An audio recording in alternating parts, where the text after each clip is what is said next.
Joint Awami action committee की मोहम्मद यासीन मलिक साहब के खिलाफ भारतीय अदालतों से जो एक फैसला आने की तवक्का है कि वो खिलाफ फैसला दे रहे हैं, तो वो 28 को तारीख है उनकी। तो Jammu Kashmir joint Awami action committee ने ये फैसला किया है कि हम उस हवाले से अपना एहतजाज रिकॉर्ड कराते हुए जो है यूएन ऑब्जर्वर के पास जाके इंडिया के उस भयानक चेहरे को बेनकाब करेंगे और उनकी अदालतों का जो एक चेहरा है कि बगैर बिला वजह एक हमारे हुर्रियत रहनुमा को वो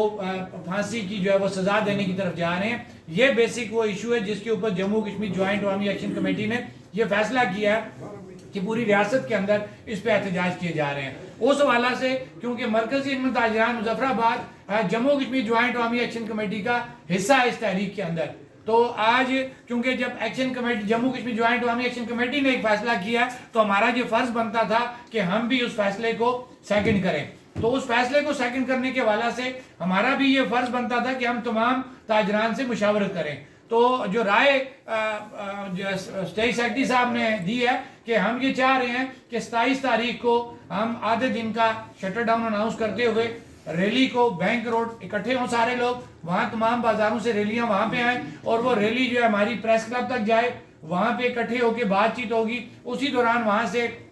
5 से 6 अफराद वहां जाएंगे गाड़ी में, वो अब जो वहां पे मरासला वहां पे जमा कराना है हिंदुस्तान के खिलाफ, उनकी अदालतों के खिलाफ जो फैसला वो देने जा रही हैं या वो चाहते हैं जो, तो वहीं से हम जब वो वापस आएंगे और हम उसको तकरीबन मैक्सिमम 1 बजे तक वो क्लोज हो जाएगा।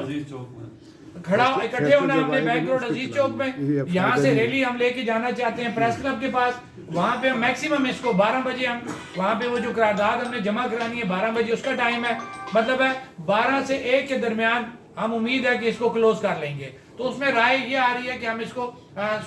आधे दिन का जो हमारा शटर डाउन है सुबह से 1 बजे तक हम अनाउंस करेंगे, 1 बजे के बाद बाजार दोबारा खुल जाएंगे। उस हवाले से आप सारे लोग अपनी राय दें।